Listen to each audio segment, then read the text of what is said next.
So much for being patient and staying with us. We had quite a couple of issues, but I sincerely do appreciate you staying with us right here on Voice of the People 90.3 FM. Very quickly, the political spotlight, we're going to be looking at very topical issues. It just concluded Anambra State governorship elections. The APC has literally been beset by Onanuga earlier today, or rather in the morning, said he actually called peterobi a certain word or a certain name and said that he's a pontificator, said that his own polling unit in Anambra State was won by the APC. In other words, he has lost relevance in the political space. He doesn't necessarily have the drive and the movement as he once did. In other words, supposedly jubilating about how they may have used, propaganda to, derogate the personality or supposed movement of Peter Obi. Peter Obi at the same time said that he believes that there shouldn't be any form of godfatherism when it comes to politics, and that the people of Anambra State have a mind of their own. Nobody can supposedly influence them, which is in contradiction to what was said about vote buying. We saw videos of certain persons being given a particular snack and a drink and 500 naira, for them to go participate. And some of the residents who came out to cast their vote said they were given as little as 1,000. In fact, they were even complaining that the money was too little. So obviously, opposition decided to hang on it and say, especially for the Southeasterners who believe that the way they do their own things are quite different. How come you people who say you're supposedly the benefactor of the country, you have people being bedraggled with poverty, collecting as little as snack and drink and 500 naira? Well, I think it's the time for all opposition parties to say what they want to say and do what they want to do. But the question is, how come poverty has been so weaponized to the extent that when it comes to elections, people don't mind having to sell their votes for peanuts as tiny as 500, 1,000 snack or drink? That is how bad persons actually are going. The kind of situation they are going through is called a hunger pandemic, where the people are poor, very hungry, that they're pushed to the wall of not being able to do anything other than what you're able to offer them for the service you want them to render. So do the people become important and relevant when it's only election time? After the election, then what else? And then when you actually sell your vote for 500 naira for peanuts and for a drink, then after then what happens? What relevance do you have to say that there is bad leadership? What effort have you made to make sure that there is no bad leadership? How come do you complain that you're not having proper representation when it has become so easy to sell your vote? Now, in the same instance, about the Trump invasion. Well, there have been quite a lot of conversations surrounding it. Some persons will say it's a propaganda by the current All Progressives Congress, and obviously what the work of the data boys. Now, you would recall that during the weekend in Kano State, some residents in Kano trooped out en masse and said that they would not allow Trump to supposedly wipe them off. Now, I think these individuals were deliberately misconstrued, or they misinformed these individuals by saying maybe Trump intends to wipe out Muslims, because they came out en masse with the Trump face and placard, burned the US flag and burned the statue, whatever it was that was supposed to represent Trump or the United States of America. They burnt the flag and they also burnt his face. Now, obviously, these pictures will go viral on social media. Now, the propagandists decided to use the opportunity to say, you can see that Nigerians do not want the intervention of Trump. We don't need you. We're a sovereign nation. We can handle our own insecurity. And it's actually quite funny that now the Northerners decided to find their voice in protesting. What about all the time they've been going through the killings of insecurity? They did not come out. Meanwhile, Reverend Dachomo, the man who actually was laying on the graveside and called on Trump, has been in hiding. There were talks that he had gone missing. Well, at a church service, I think earlier in today, Reverend Dachomo said that he had gotten threats. There is a bounty placed on his head. Certain persons want him to be caught and they intend to, supposedly do what some extremists know how to do. And, he's been hiding his face or hiding himself. He is not missing. Meanwhile, one of the military chiefs who visited Reverend Dachomo's province, I think today, said there is nothing going to happen to him and they're going to protect him and that he is safe. But there have been quite a lot of back and forth about Trump's military threats, invasion towards clearing out terrorism. Now, the thing is, why the deliberate misinformation or disinformation? What exactly is the plan? Is insecurity in the country seriously politicized to the point that certain persons refused to allow that stop? Shouldn't this be a wake-up call for the government of the day? And why politicizing this whole scenario?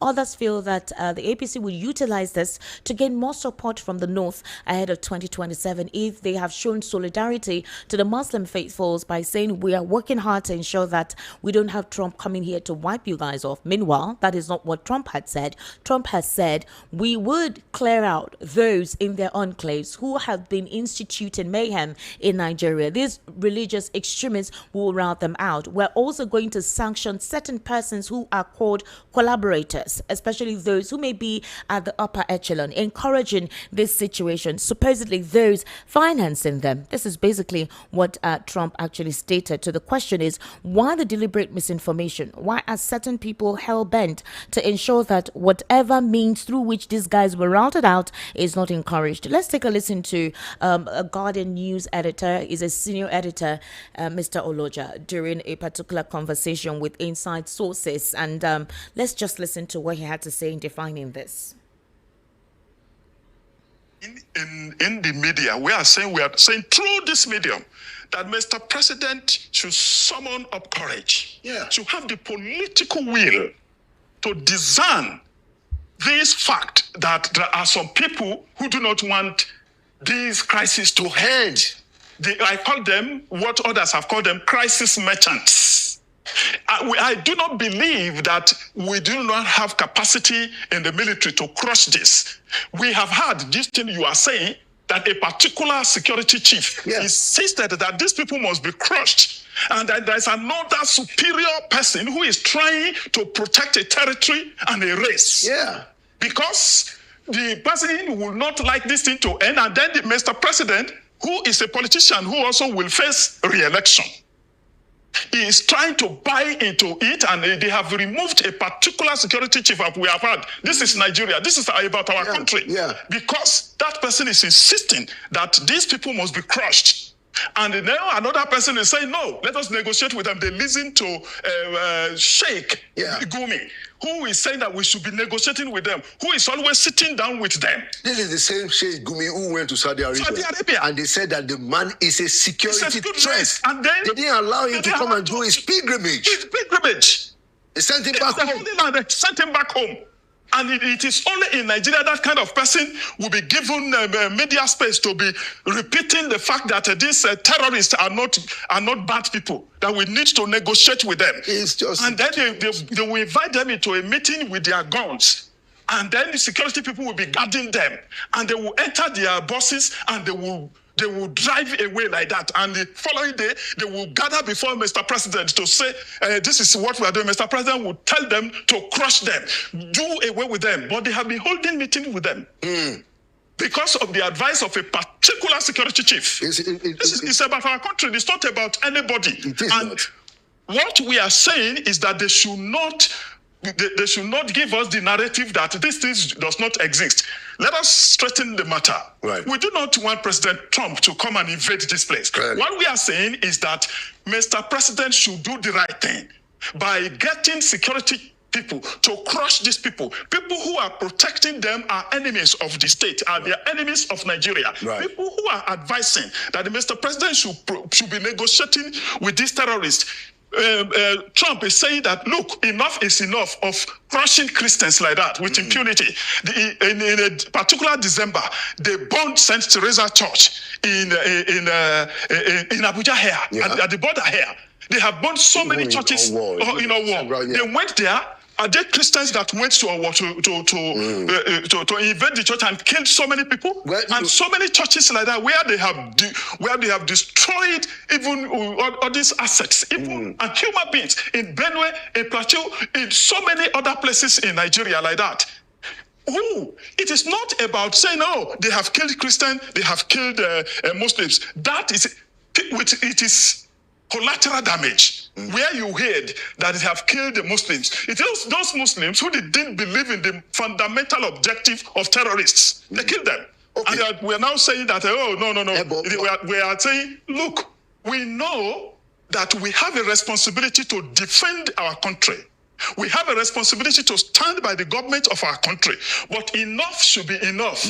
If we have an authority that is higher, that is saying we are coming to help you, let me ask a question. Who is afraid of this help from Donald Trump? Yeah. What I wanted us to consider before we conclude on that is that, so I also believe, Mr. Martin, that, look, we can't deny the genocide, but I want us to, our leadership, to manage it in a way that it doesn't divide us. So, because yes, so I've had a lot of friends, my northern friends say that, oh, look, I mean, yeah, that's but who is speaking for the Muslim victims? And I said, yeah, of course. There are even instances where you could say that there are more terrorist victims in northern parts of the country because they have more population there. Yes. So I think it is important, and then I'll make a comment and then you respond. I think it's important that our leadership, particularly the president, can speak up and say, look, whether they are Christians or they are Muslims, we want to end this. What is the importance of that ability for all of us to come together, Mr. Oloja? You see, the first thing is even a consideration of the fact that welfare and security of the people. Yeah.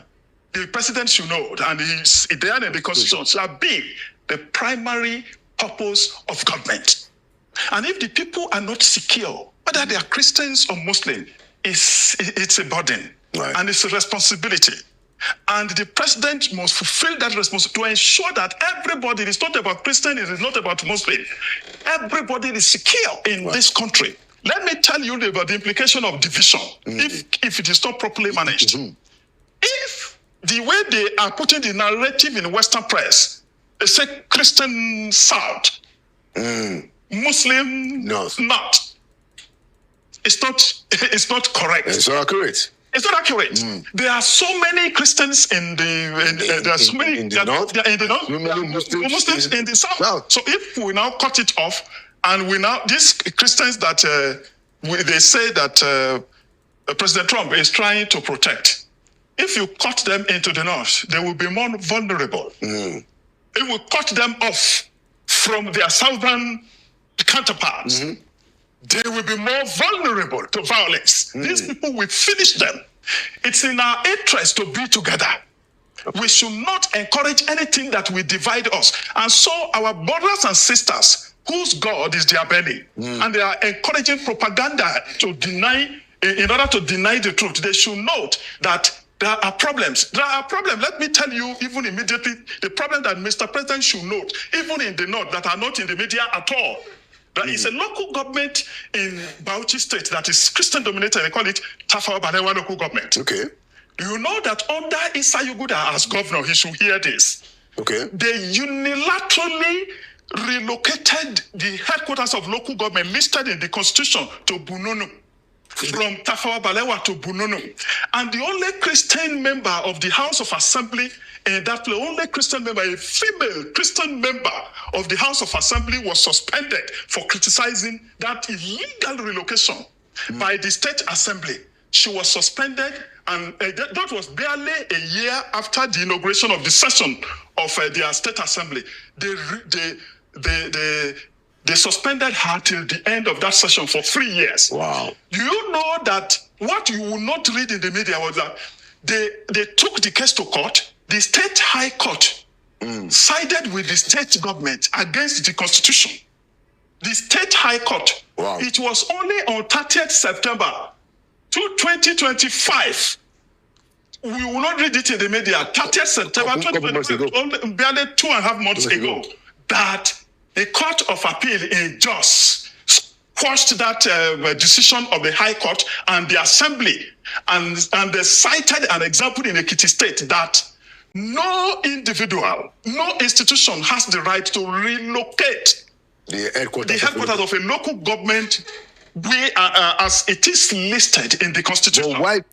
So yes, that was during. I needed us to listen to that interview because not all Nigerians are actually, would I say, do not know the politics behind what is going on. Meanwhile, Dele Alake very recently alleged that it is indeed some opposition party members that are carrying on the rumor that there is Christian genocide in Nigeria. Let's take a very brief listen to him. Even this narrative of Nigeria, Okay. even this narrative of Nigeria, why the US is labeling Nigeria and all that, the narrative, even this narrative of Nigeria, even this narrative of Nigeria, why the US is labeling Nigeria and all that, the narrative emanated from here. In actual fact, there are some groups who are angry politically that they lost elections, and they started pushing this narrative in the US up until yesterday. There is a letter here which I'm sure is already on the social media, written by a group of Nigerians, signed, applauding, sending the letter to the president of the US, applauding him for labeling Nigeria as a place of concern, just purely for political prejudice.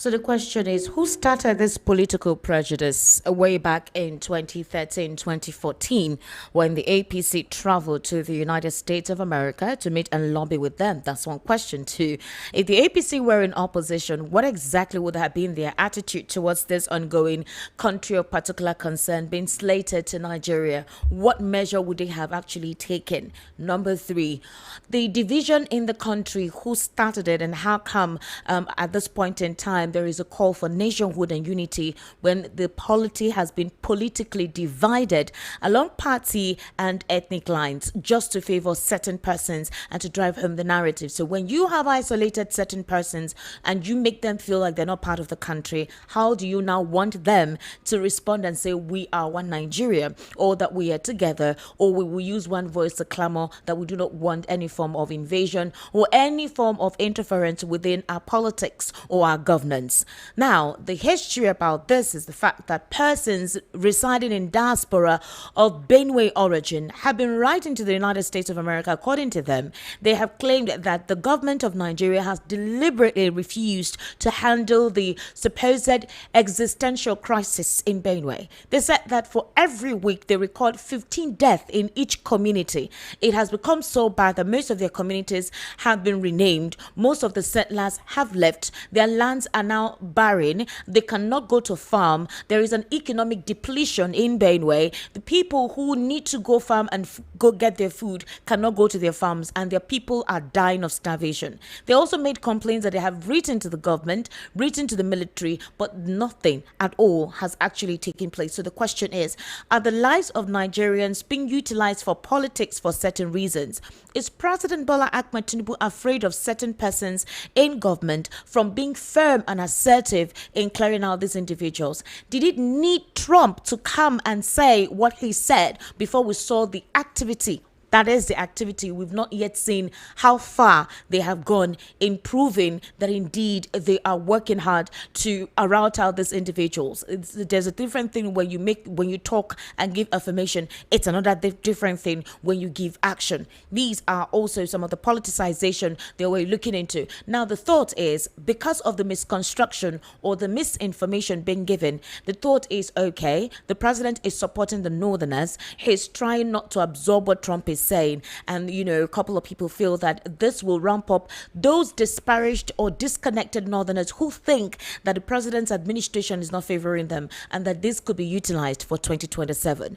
In reality, though, aside politics, are there killings in this country, and has insecurity pervaded the very tendon and fabric of the nation that has kept it the way it is, completely polarized and a seeming look of depressed economy or depressed society? We'll be looking into that as well. Meanwhile, be calling calling Barrister Fred Nzako very briefly. He would actually be calling, giving us some insight into what he thinks about what transpired in Anambra State. Has Peter Obi lost his influence? Is it only Peter Obi? If anyone is connected to Peter Obi and wants to get into politics, can they actually have an edge? Or is it just Peter Obi or not? That's a big question. What happened in Anambra State? Who can give us an explanation as to what that means?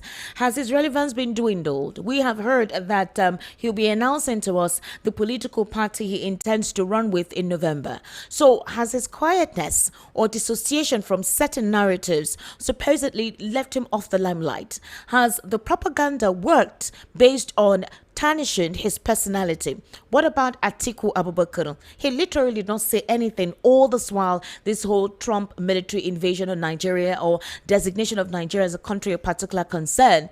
Is Nigeria ready for that combination? What will the politics of 2027 look like, especially between key factors or key actors in this? Barrister Fred Nzako, good evening and thank you for joining us today on the Political Spotlight. How are you, sir? Very well. Good evening. Good evening.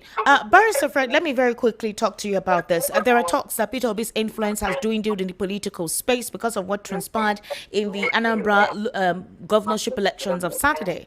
The APC won Labour Party in Peter Obi's polling unit. Bayo Nanuga quickly came out to tweet, called him a pontificator, and said that in his own polling unit, the APC won him.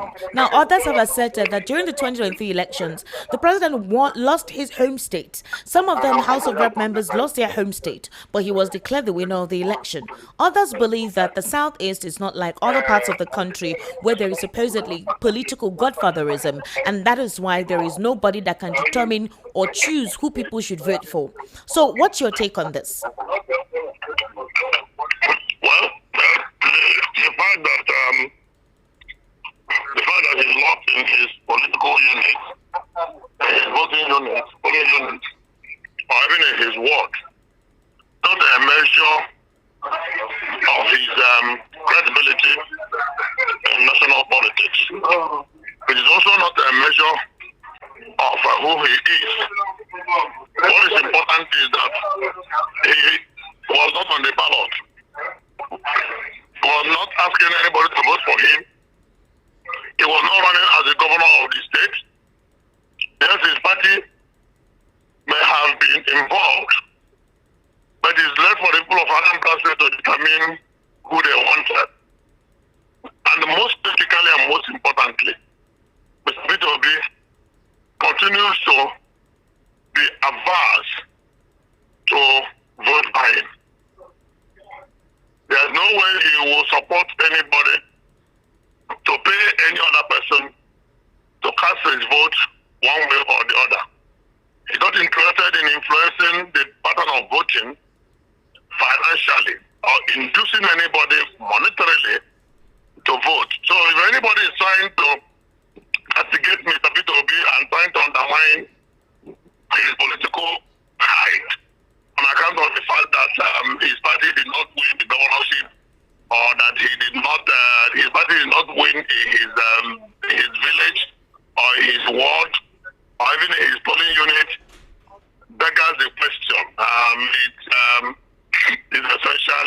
It begs the question. It's essentially trying to be unnecessarily and unduly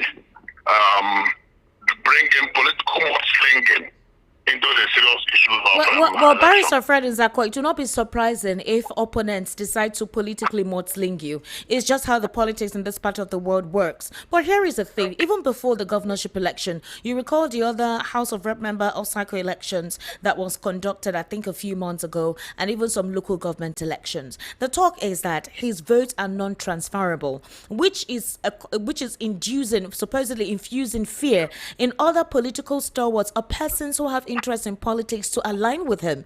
If Peter Obi is not on the ticket, or if Peter Obi is not the person representing whatever party on the ballot, then that means his influence cannot garner support, cannot garner vote. Why is that? What does that mean compared to the APC or Bola Ahmed Tinubu or every other APC political stalwart who has influence in their different local government or any form of inducement? What's your take on that? Peter Obi was the governor of Anambra State for 8 years and has moved on. Today, he thinks more of a nationalist than a local champion. He's not interested in being a local champion. He's interested in saving Nigeria from terrible bad governance and repositioning the country for today and for tomorrow. And of course, you cannot be making effort at the national level and at the same time running back at the local level to go and influence things. I mean, that will be exerting his energies in the wrong direction. It is enough for him to exert his energies at the national level, a national stage where the major policies that affect the people are made. Policies are not made at the local level based on the Nigerian nature of federalism that it is today.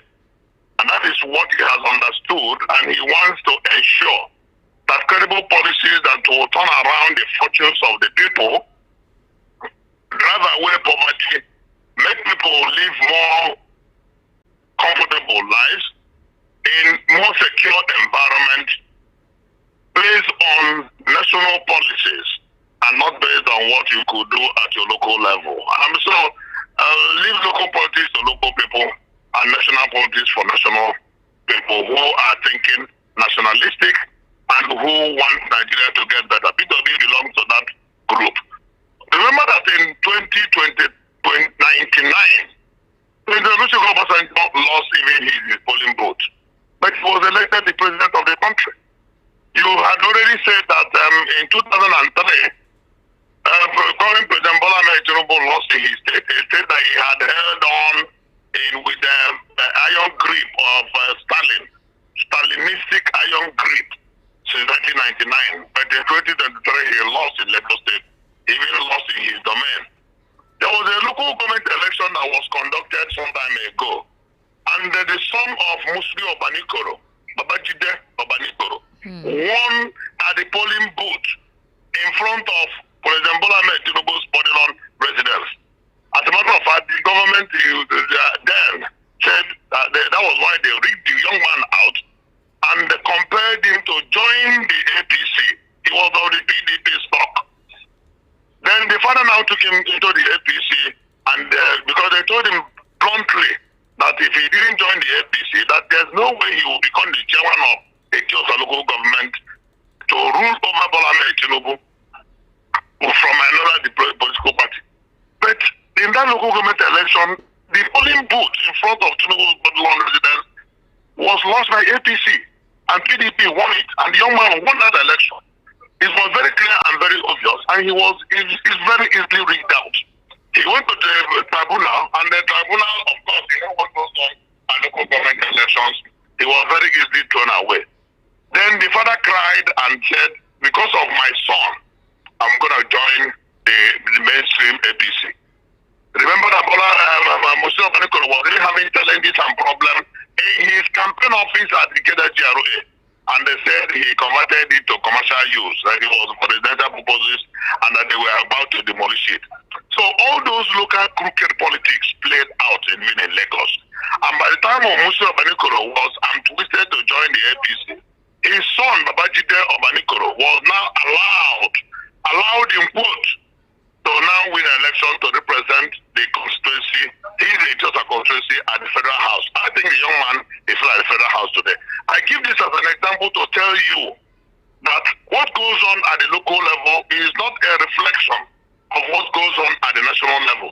So if anybody like Bayo Olanoga is trying to taunt the president of B2B because his party lost in his ward, I mean that it simply tells you the paranoia that they continue to have about that name B2B, a name that is like a stink on their integrity, a name that is like a stink on their conscience, and a name that makes them to wake up in their dreams and they see it as a nightmare because they know very well that they stole the mandate of the people given to him in 2023, and they cannot, up till today, anytime they sleep, they are sleeping, they are dreaming of B2B. Anytime they are talking, they are eating, they are talking about B2B.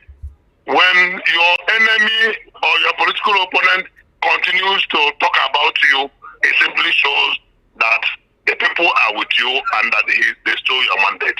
So we cannot go there, and we cannot reckon with whatever they are talking in that regard.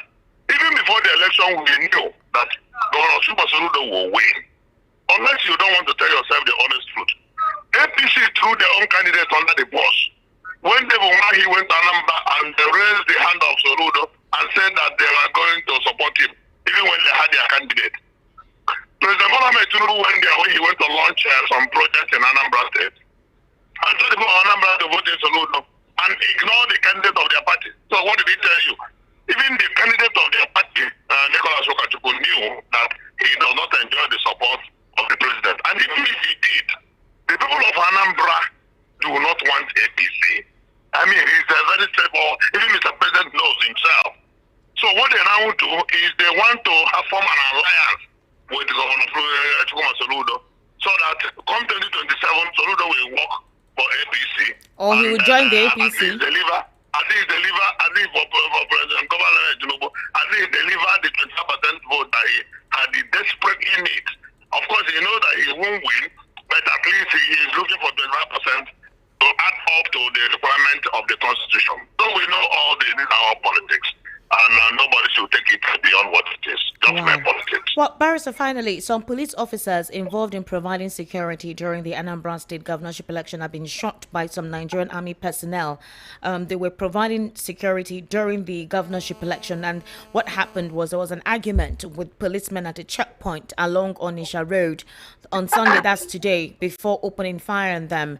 There's a video that actually gone viral about this, and a lot of Nigerians are wondering, when did this thuggery become a norm? So this is a horrific scenario. Just take a very brief listen to it.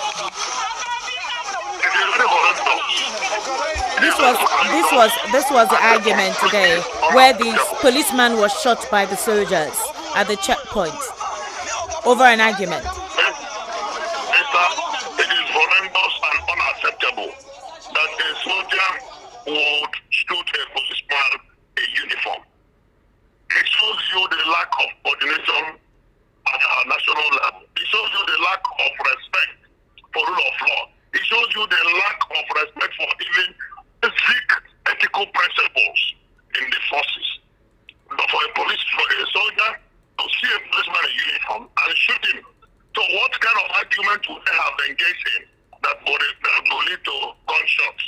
That for a soldier to start shooting a policeman? There was an argument at the checkpoint. No matter the nature of the argument, I think it should not be swept under the carpet. The problem we have in the country is that there are no consequences for impunity. Exactly. People are not called to account for reckless actions and conduct that they do when the so-called uniform. Even the people in government offices, when they misconduct themselves and they are not adequately punished, it gives room for is a fertilizer for impunity, for continuous impunity. And that is what we have been talking about. That the system is such that good conducts are not adequately rewarded and bad conducts are not adequately punished. In a society that skews its reward appointment system the way it is practiced in Nigeria, we now have justice. All right. That is what you are seeing, that for a soldier to be shooting policeman on duty is abhorrent and unheard of. Thank you so much, Barrister Fradenzak. I'm going to let you go now. Many thanks, I sir. sincerely do appreciate you. All right. I also have Mr. Tony Mbata right here in the studio. He's back from his trip. Mr. Tony, how was the trip? Very fine. It was very fine. I yes, can very see that. fine. Did you miss us? Yes. Are you sure? Yes. A lot of people called. Oh, yes. And now yes, hearing yes, from yes, me, yes, even yes, from yes. Olibo, Ibamaka. Yes. And I said, I'm okay. All right. Thank you I went to my village. for joining us today, because I know Thank you you. just returned. You're out to be resting. And as usual, our very own person, Mr. Lawal Kundari, happy Sunday to you. Yeah, thank you. Well done. Sorry that I took you from your football, because I know that that's what you've been loving to watch before rather than being here. But for your commitment, thank you for being here. Thank you. Mr. To, let me quickly start off with you.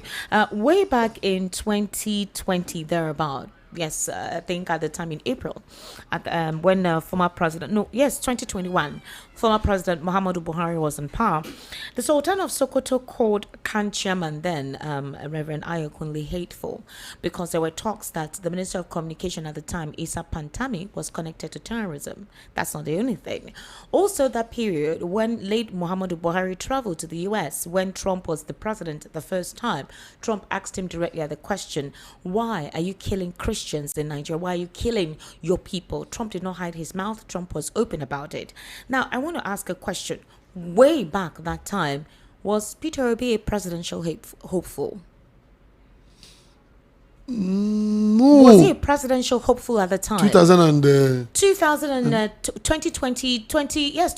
2019. No, peterobi was still a governor as at that time. What? Governor of Anambra State, 2020. No. Peterobi was not a governor in 2020 or 2021. The reason why I'm asking the question is the fact that there is a deliberate propaganda. I'm going to ask you, Mr. Lawa Ekondaya, and the information is seriously misconstrued. Let me start off with what happened in Kano State during the weekend.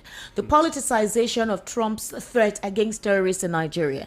The information was deliberately twisted, and some certain persons went on the streets with the American flag. They burnt it, they turned it on fire, and they burnt a face on a placard that represented Donald Trump. They burnt his face and said, "We don't want you right here in this country." Also, we have realized that the data boys and supporters of the government have become terrorist apologists. They are not rather calling out the atrocities. Now, how do you decide to people how they feel, especially victims of insecurity, those whose families have gone through the mayhem of these individuals? How do you define it? How do you categorize it? Because there's a deliberate propaganda to whitewash the narrative and make it seem like nothing like that is happening. There's a deliberate distraction from what the core of the conversation is towards ethnicism and bigotry as well as divisive politics. What's your take on that? Thank you for that long illustration. Let me start my own. Now, to start with, this terrorism started with Boko Haram in Nigeria, isn't it? Now, what is the meaning of Boko Haram? Boko means book. Haram means something that is... Basically, Western education is the same. Yes. Now, if you look at all other things around the modernization, is regarded as Western. The book, knowledge, internet, radio, television, everything.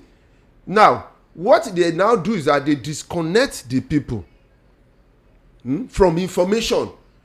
They that say that Western education is evil. They are the one that will get the knowledge. They will not interpret it to the people. So whatever they interpret to their people is what they will now carry and begin to do. So what I'm trying to say is that you can see the ignorance, how they disconnect the people from information. You're saying there's a deliberate disconnect. Yes, because you carry somebody's flag and whatever, you went on the street, you protest, you begin to say you don't want, you begin to say what you don't even understand. But the same people, you remember, that's not the only time they protested. When Showore wanted to protest, there was a counter protest against Showore. Do you remember that they said that Nnamdi Kanu is No, that one was obviously politically motivated. But this hold on, this individual, see, there's something with the core north. Like you started off well. I love what you said. There's a deliberate disconnect towards access to proper information, not induced or inflated so they information. Will not re-narrate it to them. Exactly, to and suit they recondition their narrative. mind. But the question now is this. Why is that so? There are talks that this is deliberate by the data boys so that the North will have this belief that the president is fighting the supposed some kind narrative. Of people wants to destroy Nigeria. Yes. So they are so now... and the northern bloc that has been questioning the administration of the president are now seeming to be quite receptive. A couple of people feel that this whole situation has handed the president the 2027 elections on a platter of gold. That for some persons in the core north, religion comes first, even before tribe or even before any other thing. Religion comes first. And anybody who protects their religion, they may not mind the tribe that you belong to because you're of the same religion as them. So if they were having any form of disconnect or discord towards the administration, this may actually make them empathize to work with the president for 2027. Do you think that the narrative that circulated, deliberately allowed to circulate, is a political machination from the government of the day? 2, they have refused to address the core of the problem, but rather assigning blames that it is a political vendetta by the opposition to destroy the face of the government. 3, they're claiming that certain persons, because of politics and the fact that they're not the ones currently in power, that they want to do anything to destabilize the nation, whereby they are jubilating of a supposed invasion of foreign powers. Invasion not on the sovereignty of the government, invasion to help them rout out Boko Haram and Islamic terrorists. What's your take on that? That's why, you see, that is why when you talk about that knowledge, you know, they say knowledge is power. You shall know the truth, and the truth shall set you free. That knowing the truth and setting you free is a universal thing. That was said by Jesus Christ, was a universal thing. That the moment you know the truth, you automatically get freed. And so the moment you hide the truth, that person will continue to be a slave of that person who controls that truth and give you a wrong narration. If you want somebody to kill somebody, just change the narration, and that is what exactly is what is happening. So that this now, what happened is that's so that in that knot, like those who went for that protest, you see, just a very pocket, certain tiny section of those people, but because they are working for some certain people. Did you say in Kano? Yes. They were not tiny. There were many. How many? Like how many? No, there were many. Did you not see the video? I saw the video. I even saw when they speak. What is the population of Kano? How many came out? Okay. I want to say something. Yeah, please go ahead. Yeah, like what you said. You see, when this thing is coming up, and APC, I said APC was the people that petitioned Nigeria to US. Let me read in 2024. January 29.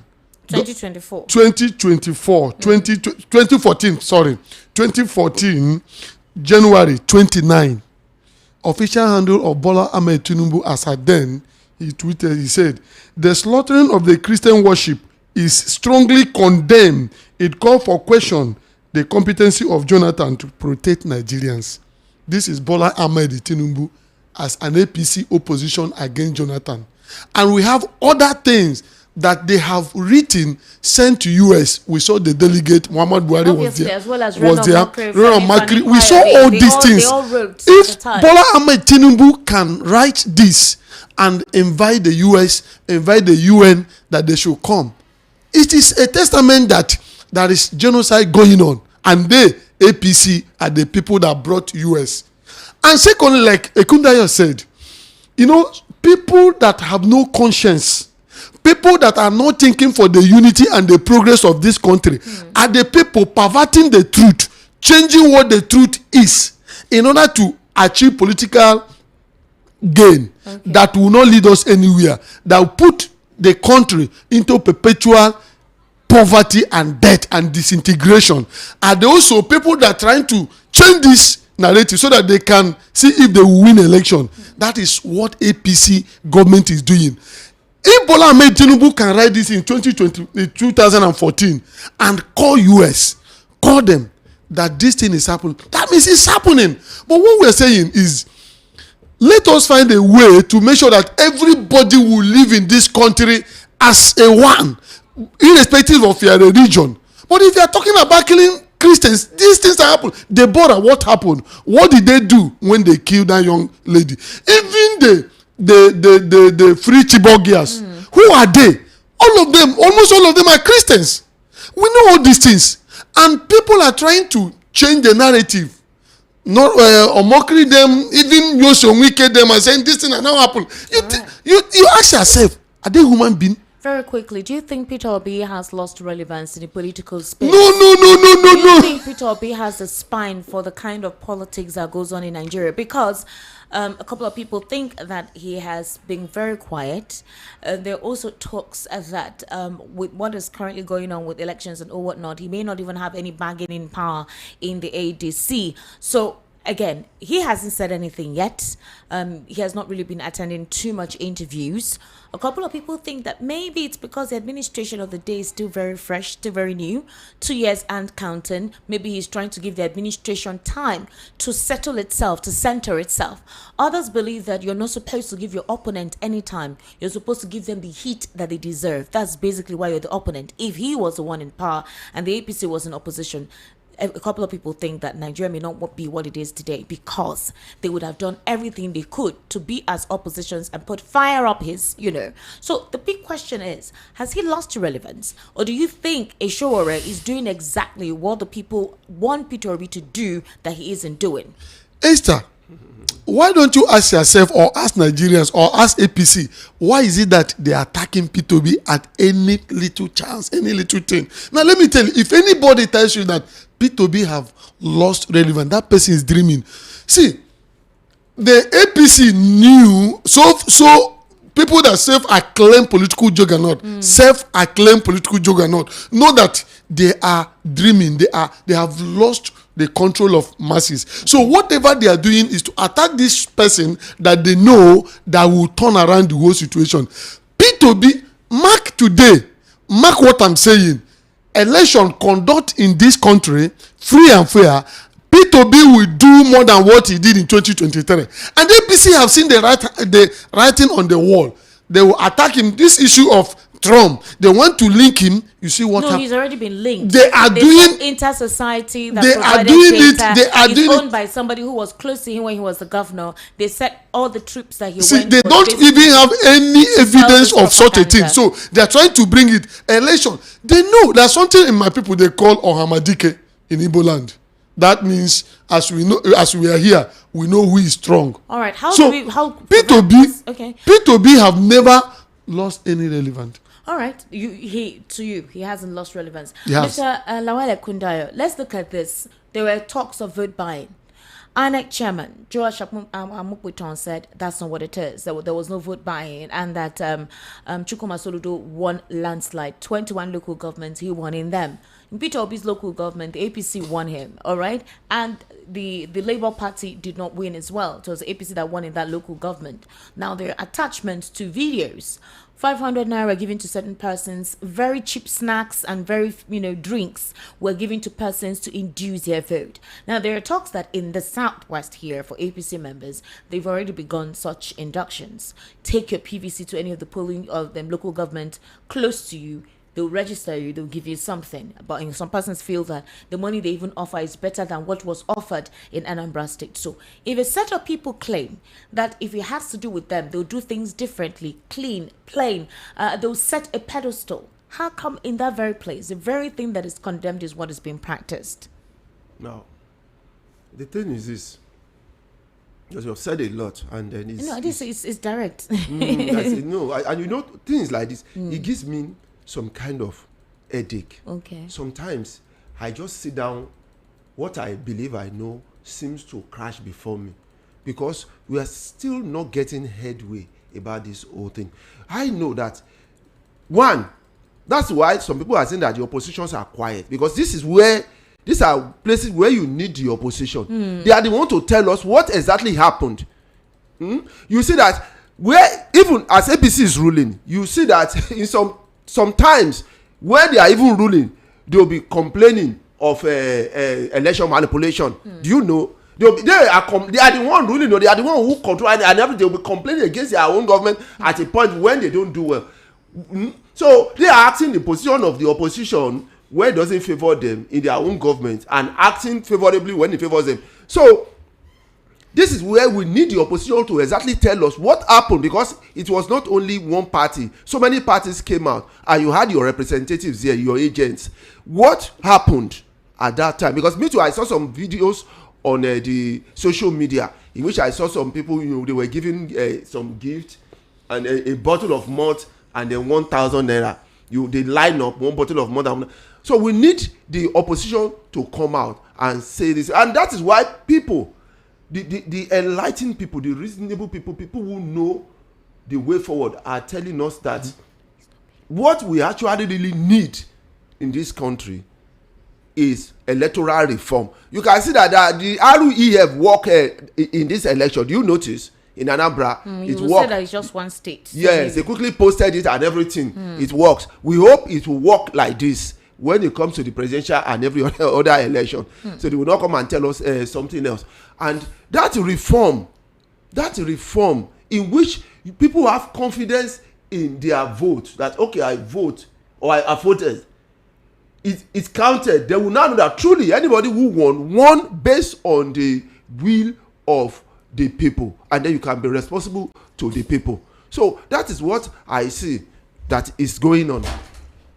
All right, thank you very much, Mr. Lawal Kundai. Ladies and gentlemen, let's hear briefly from you. We're trying to contact someone who would give us the real details of the airport, of the land, some lands. Some persons complain that the state government has not compensated them. They haven't compensated them, and we want to get clarification with someone who works with the government in Abia State to give us precisely the full details of what transpired, why some communities. I remember one of you called one of the time, and Mr. Tony Mbata told you he was going to travel there and find out precisely what happened. He has done that. We're trying to contact him. His name is Comrade Chima. He is to tell us precisely what happened to those whose lands were taken for the rehabilitation or for the building of the airport, International Airport in Abia State, and even indeed the governor has actually done compensated them. Good evening, sir. How are you? This is Esther, Voice of the People, 90.3 FM. Sir, how are you? I'm fine, ma. How are you doing, ma? I'm doing okay, sir. Thank you so much. Sir, very quickly, I want to get from you. We had a call sometime here where some community members complained that their lands were taken for the development of the international airport, but they haven't been compensated. We want to hear from you. Why is that so?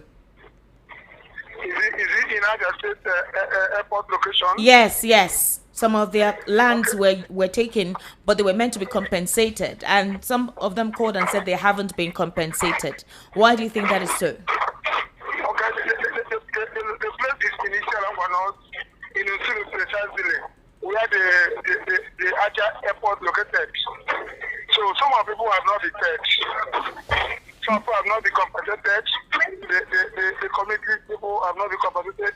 The rightful owner of the properties have not been. Why have they not been compensated, sir? The issue is this. I know I'm live on radio. Yes, you're live. Okay. So the issue is this. The people who are involved on the committee are the cause of the whole thing. So not the governor, as well. You have 1 minute remaining. Mr. Tony, you don't have credit. You understand me? Yes, sir. Yes. So governor is involved. So they know the trick they are doing on the whole thing. All right. They know the trick they are doing. So people have not been contested. When you say the governor is involved in the tricks or what? Has he paid and certain persons are diverting the money? That's what we want to get. Yes, because governor will come to radio and said he has compensated everybody. But going at the back, you will see that the people have not been compensated. So who is collecting the money? Who is collecting the money then? If the governor is saying he has paid. The governor said he has paid. Yeah, so who is collecting the money behind? Well, all I can say is that this is a political game. This is a political strategy they are using on the governors. If the money have been paid, people have not been going to. Your call credits has been exhausted. All right. I think the person who called the other time was not lying. He was saying the truth that they've not been compensated, and then it's been politicized. But the governor is saying that they have paid. So who are the people collecting the money on behalf of those who own this land? And what is the process like in terms of petitioning? Who is the community head? Who is representative of the community? And the land that was taken, what does it actually take for persons to know if they have been compensated and somebody collected the the money on their behalf. It's wrong to acquire people's lands without compensating them if you have promised to compensate them. And what was the process for ensuring that they were compensated? How did you collect the data of the original owners of the land to know that this is the person who owns this land that you're giving money to? Who were the persons that are the recipient of these funds? These are the questions that we're asking, and for the Abia State government to quickly respond to, because one of you or even two of you have actually called on this program to ask about your compensation, in as much as you very much welcome the development coming to your access. The number to quickly call is 080-3692-9933, 080-3692-9933, and the WhatsApp number is 0817-1756-338, 0817-1756-338. That is the WhatsApp number. All right, and then the number to call is 0817-1756-338. Hello, good evening. How are you? Hello. Hello. Your Hello, voice good is evening. very low. Chukwemeka on the line. Emeka from where? From Abaranje. All right, please go ahead. Good evening, Mr. Kodayo, and the other in the studio. Good evening, sir. I want to say that let the government go to court about the Trump comment, because that's the statement they give. I said let the government go to court about the comment of Trump. The government should go to court. The risk for the Nigerians.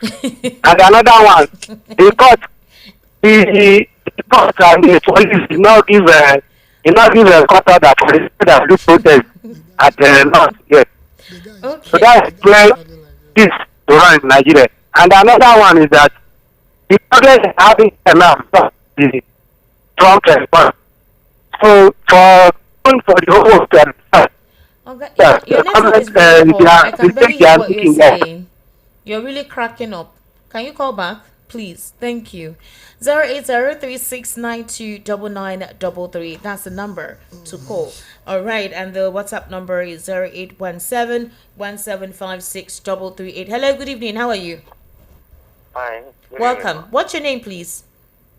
My name is Peter. Peter, calling from where? From Ejibo. Ejigbo. All right, Peter, please go ahead. Good evening, gentlemen in the studio. Thank you good for your evening. call.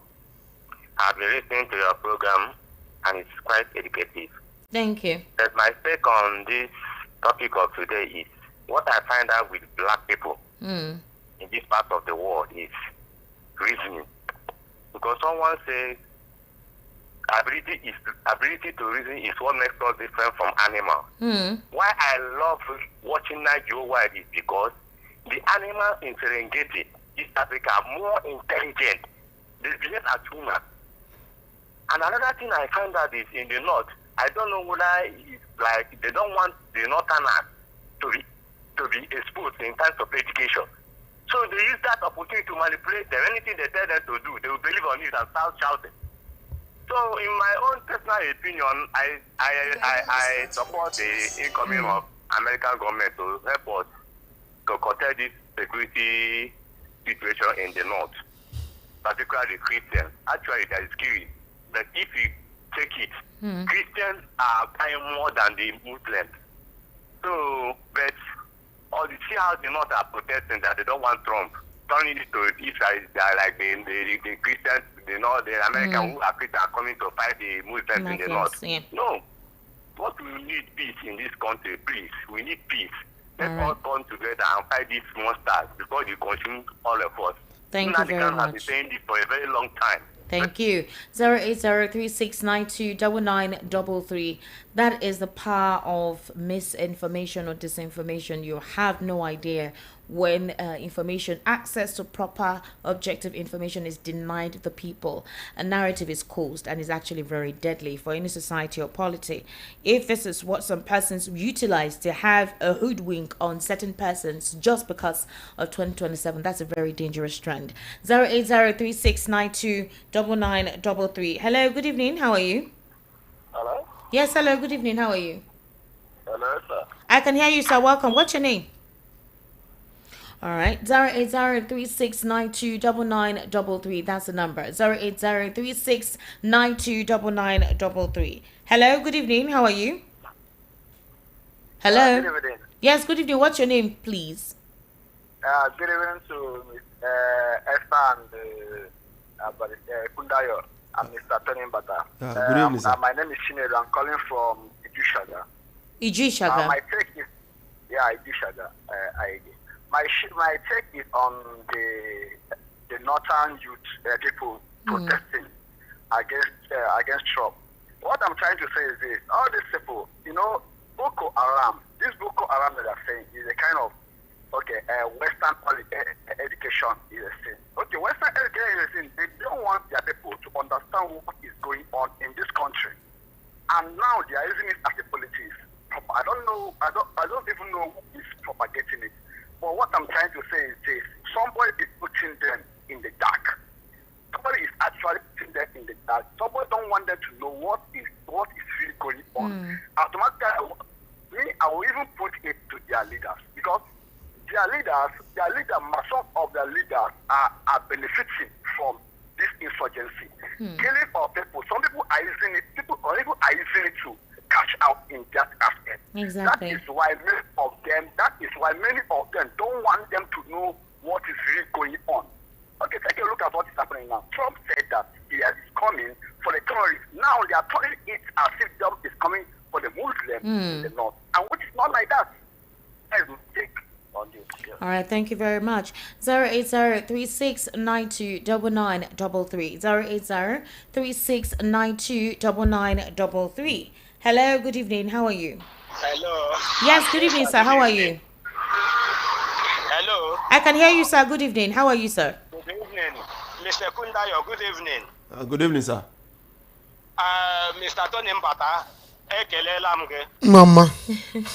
Good evening. Esther. Sir? Please, I want to talk about what the North is up to. Okay. Esther, I grew up in the North. I served Northern people. My name is Tony. I'm calling from Ikorodu. Okay. And let me tell you, my name in the North, precisely in Sokoto, my name is Hassan. Are you hearing me? I'm listening to you loud and clear, sir. Good. My name is Hassan. My junior sister, which they used to think that is my twin, is Hassana, meaning twins. You know that? You grew up in the North. Yes, I did. Now, let me tell you, they are blind and they are brainwashed. I did karatu in the North for 3 good years. That is to show you that I'm a pure Northerner. I'm from Owerri, but I'm like a Northerner. You see, they use them for, in fact, a kind of ritual. Are you getting me? I'm listening to you. They use them as a kind of ritual, because when I was even doing karatu with them, they will come, they will chip one kind of a story that will make you become an enemy to somebody you never see for the first time in your life. And that is why, okay, let me tell you, the time Gideon Akanuka was killed in 1994, do you know I was in Sokoto? Wow. And I was being called to come and join the group to go and kill an Igbo man. Just because of one person who came for the wife of that late Gideon Akanuka that they beheaded to befriend her, and the woman refused. He had to go back in the mosque to tell them that the woman was using Quran to tie akara. Yes, are you hearing me? I'm listening.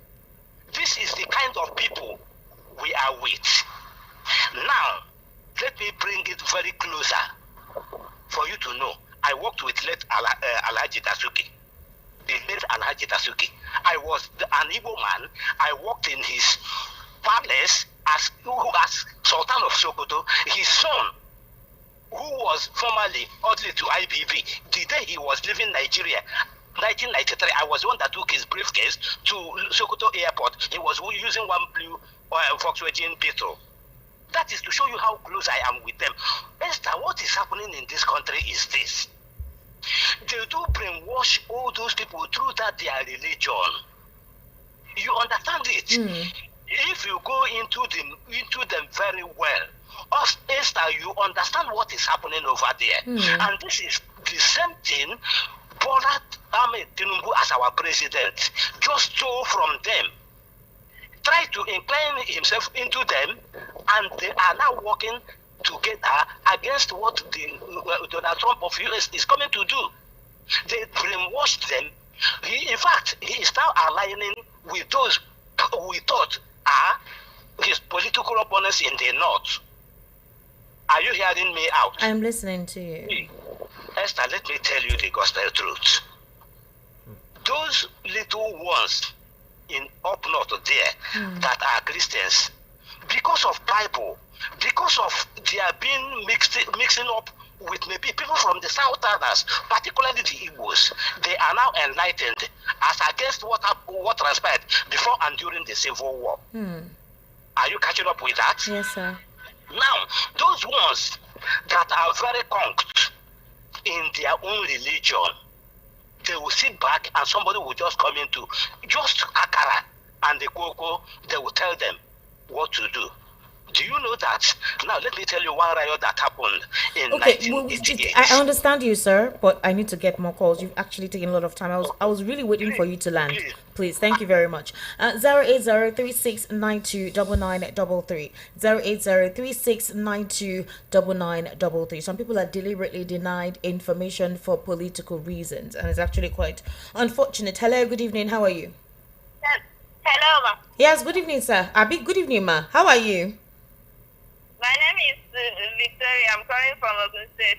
Victoria from Ogun State, welcome. Please go ahead, ma. What I want to say is concerning Trump, the Boko Haram should go to court because you know their language to go to court. Now they should go to court. So then as the South should not come. I love my people. I love how Nigerians are just plain funny, and I see we're good people. Oh, now leadership they cause leadership. Now leadership, but like, hello, good evening. How are you? Esther. Sir, welcome. This is Joval. Joval, how you day? Happy weekend. Same to you. How are you? I do, Joval. I do. I suppose the house the Joval is very happy with you too. Oh, Joval, Ogini, who is calling you? Somebody called Joval. Joval, who called you?